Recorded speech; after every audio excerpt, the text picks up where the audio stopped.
Münevver Karabulut, a crime that shocked Turkey.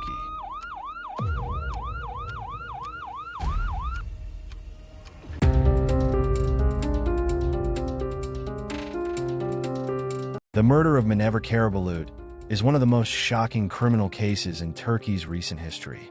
This case drew attention not only because of its brutality, but also due to the complex relationships, motivations, and mysteries surrounding the crime.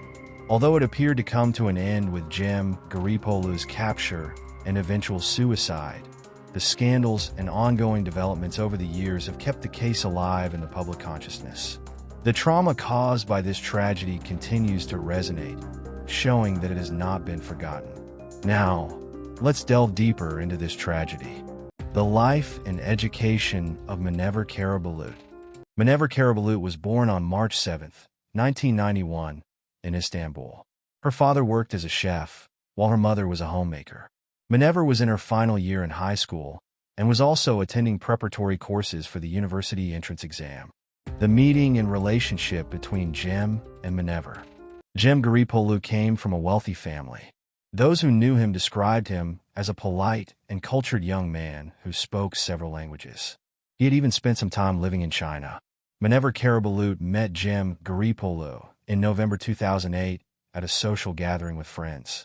They quickly developed a good rapport, and their friendship soon blossomed into a romantic relationship.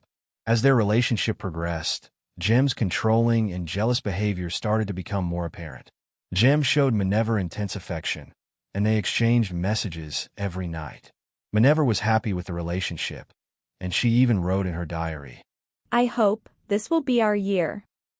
However, despite his seemingly composed and refined exterior, shocking details emerged after the murder.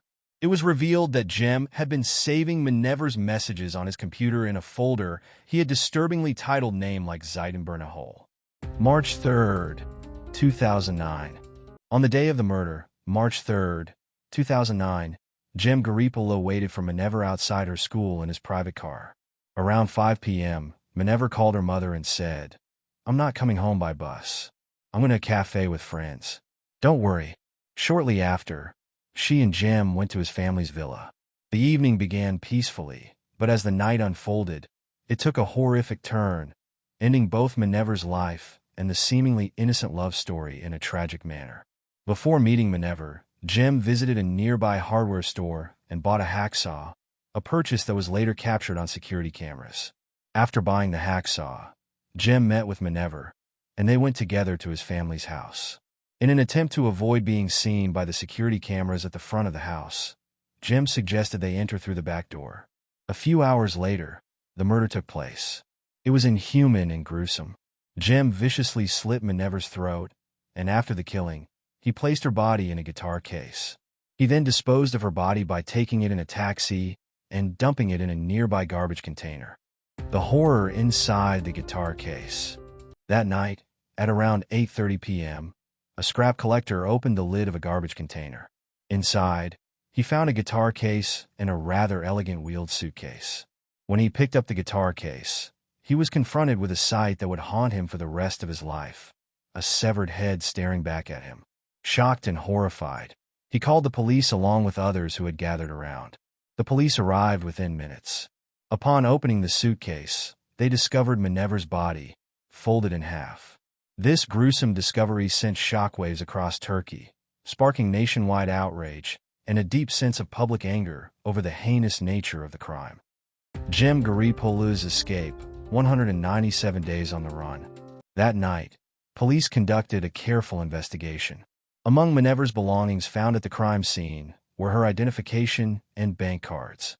When questioned, Münevver's mother revealed that her daughter had been with Cem Garipolu. 3 hours after the body was discovered, police arrived at the Cem's family villa, only to find that Cem had already vanished. A search of the house revealed evidence of a brutal crime. Although attempts had been made to clean the area, luminal testing showed the house was almost like a bloodbath. Even fragments of Münevver's nails were still found at the scene. Cem had disappeared without a trace. For 197 days, the police searched for him everywhere, but he remained elusive. Every lead was followed, and all potential suspects were questioned. Police raided 106 different locations across 16 cities, but there was no sign of Jem. Rumors circulated that he had fled to Armenia, Russia, or even the United States. Authorities, however, denied having any evidence of him leaving the country. One of the most controversial developments came when security footage surfaced, showing Jem's father allegedly helping him escape on the night of the murder. This led to widespread outrage across the country. As a result, Jem's father was arrested. On September 17, 2009, after 197 days on the run, Jem finally surrendered to the police through his lawyer. Despite his surrender, the details of where he had been hiding during those 197 days remain a mystery to this day. The forensic sperm scandal. During the autopsy at the Forensic Medicine Institute, it was determined that Münevver Karabulut had suffered 29 cuts, 13 of them on her head, and that her throat had been slashed while she was still alive. Additionally, traces of saliva and sperm from multiple men were found on her body and clothes. However, it was later revealed that the sperm traces on Münevver's clothing had mistakenly come from another body during an earlier autopsy, sparking a scandal. As a result, Münevver's family was awarded compensation for this major forensic error. But this was not the only shocking discovery. The autopsy also revealed 2 V-shaped cuts just below her neck and other parallel incisions on her body. Additionally, traces of soil were found on her back. These findings led to speculation that Münevver may have been the victim of a sadistic ritual. Münevver's family lawyer further fueled these speculations by claiming during a TV program that the murder had the characteristics of a Jewish ritual, known as the unleavened bread ritual. The lawyer asserted that this claim had been entered into court records, suggesting that in such rituals, a boy coming of age at 18 must prove his maturity by killing a young virgin. According to the family's legal team, the act of leaving Münevver's body in a garbage container in front of Jem Garipolu's grandparents' house was a sign of him trying to prove himself, in line with the supposed ritual. Judicial process. After Jem Garipolu turned himself in, the judicial process began. During his trial, Jem provided the following statement. I met Münevver Karabulut approximately a year before the incident at a cafe, and we began a friendship. About 5 or 6 months before the incident, our relationship turned to the romantic way. I loved Münevver, and we never had any issues between us. During our friendship, Münevver and I went to my family's home about 5 or 6 times when no one else was there. We usually stayed for about 5 hours, during which we would talk and sometimes kiss, but things never progressed sexually. On the day of the incident, March 3, 2009, I went to Münevver's school. I suggested that we go to my house. At first, she refused, but later said, "There's nothing else to do, let's go," and we took a taxi to my home. As usual, no one was there. My mother was visiting neighbors, my father was at work, my brother was studying abroad, and my sisters were with my mother. Our house has 4 floors and 3 separate entrances, a front door, a back door, and a door through the garden and pool area. Since we had never used the garden entrance before, I decided to show Münevver the garden and pool. When we reached the garden door, I realized the key wouldn't work, so I went inside through the front door and let her in from the inside. We sat in the second-floor living room for a while and talked. At some point, we kissed, but as usual, we didn't do other things. I drank 3 glasses of vodka.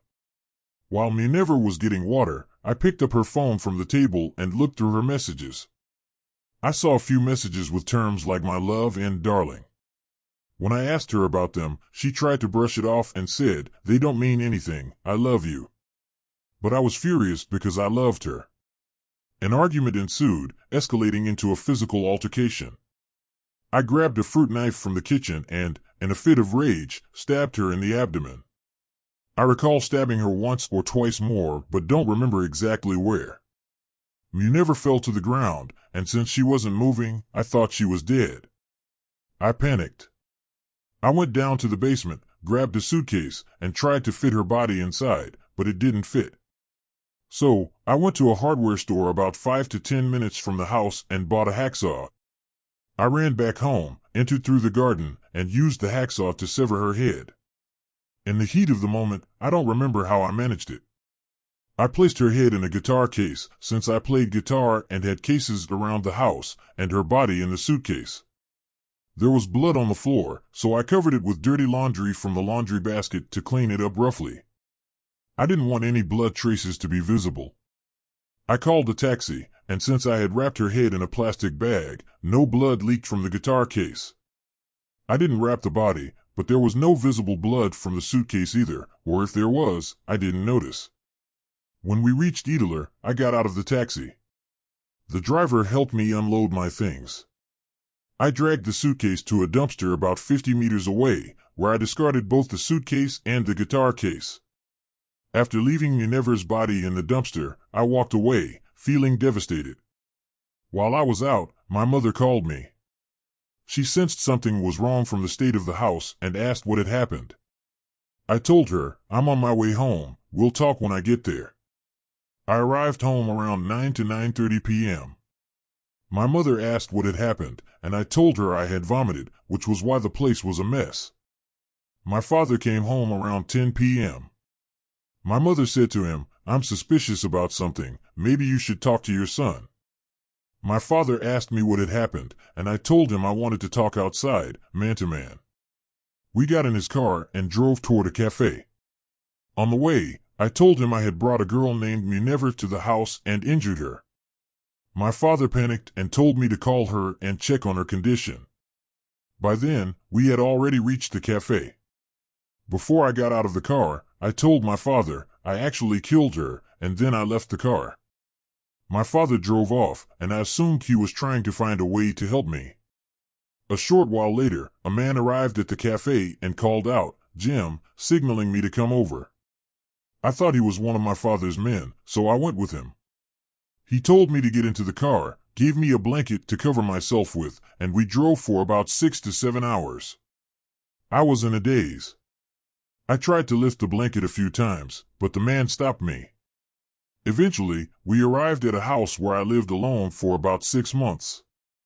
Occasionally, food was brought to me, but there was no phone or internet, just a TV.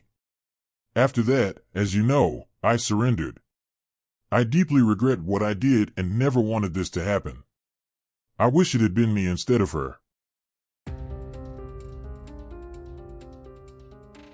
Following this testimony, the prosecution filed charges against Jim and his father for premeditated murder with monstrous intent, his mother for destroying evidence, and his uncle and some of his employees for harboring a fugitive. On the day of the murder, security footage also confirmed that Jim had visited a nearby hardware store to purchase the hacksaw. The store's surveillance system recorded him buying the hacksaw, which later became critical evidence proving the murder was premeditated. According to the footage, Jim purchased the hacksaw before bringing Münevver to the villa at 3 p.m., indicating that the crime was planned. Jim was sentenced to 24 years in prison. However, Münevver's family and the public believe that this sentence was insufficient and that justice had not been fully served. Jim's father, who was also tried, was acquitted. Jim Garipolu's suicide. After being sentenced, Jim Garipolu was transferred to prison. During his time there, he actively tried to learn both Chinese and Spanish. In one of his conversations with his mother during a visit, Jim reportedly said, "I will either get out of here through an amnesty or you will take me out another way," hinting that he wanted to be broken out of prison. He expressed his distress to his mother, telling her that he had been in solitary confinement for a long time and that his mental health had severely deteriorated, pleading with her that he needed to find a way to get out of prison. Jim's mother reportedly tried to explain that it was impossible and that there was nothing they could do. This led Jim to lose his temper, and during the visit, he began to shout and argue with his family. He allegedly said, "No one cares about me anymore," and asked to be taken back to his cell before the visit officially ended. Shortly after returning to his cell, guards heard a noise and knocked on the door to check on Jim. Initially, he called out from inside, telling the guards, "I was changing my clothes, and I bumped into the table. Nothing happened." This incident raised suspicion that this may have been an initial attempt at suicide. On the morning of October 10th, 2014, during a routine head count, prison guards entered his cell and found that Jim had hanged himself. His suicide shocked the entire nation. However, Much like his escape attempt years earlier, his death became the subject of intense controversy. Many speculated that Jem hadn't actually committed suicide, but had been helped by his family to escape. Some argued that his efforts to learn Chinese and Spanish were part of a larger escape plan. These conspiracy theories fueled public discussion for a long time. The suspicion towards Jem's family increased, especially after Jem's funeral, which was attended only by close family members. Jem's family's social media scandals. Even years after the murder, Jem's family continued to face public outrage due to their actions on social media. Their posts stirred controversy and further alienated them from the public. One of the most shocking incidents involved family members posing on a blood-stained couch that had been in the crime scene where Münevver Karabulut was murdered. This photograph was seen as an extreme act of disrespect by both Münevver's family and the public. In another scandal, Jem's sister faced heavy criticism for sharing a photo on Instagram of a statue that many believed symbolized Münevver's death. This post sparked further anger and was widely condemned. Adding to the outrage was the appearance of a player using the name Jem in the popular online game Among Us. A photo was shared showing the family playing the game together, and the presence of this character fueled speculation that Jem had faked his suicide and escaped. The use of a name resembling Jem's reignited conspiracy theories about his alleged escape. Even today, many people still post photos on social media of individuals resembling Jem, speculating that he underwent plastic surgery and fled abroad. Jem's sister's posts, including one that eerily resembled Münevver's murder, continue to draw curses from those who believe that Jem's family conducted a satanic ritual to cover up the murder. Thousands still harbor such beliefs, keeping the scandal alive. Doubts surrounding Jem's suicide remain so significant that these claims have persisted over the years. Recently, there was a request for DNA matching following the exhumation of Jem's grave, and on October 10, 2024, official authorities opened Jem Garipola's grave and conducted a DNA test on the remains. This video is being prepared the day after the opening of Jem's grave. While the DNA results have yet to be released, many are skeptical about trusting the findings. The murder of Münevver Karabulut was not just a tragic loss of life. It deeply shook the conscience of society. Jem Garipola's escape, capture, and subsequent suicide have left ongoing discussions about whether true justice has been served. Years later, the disturbing posts made by Jem's family on social media continue to keep this tragedy alive in the public consciousness, and the scars on societal memory remain unhealed. In the upcoming video, we will take a closer look at the mysterious details in the Facebook exchanges between Jem and Münevver, as well as the latest developments regarding the Jem's family. I will also share new information that has emerged following forensic reports and DNA results. Don't forget to subscribe to my channel to stay updated and learn all facets of this tragic story. See you in the next video.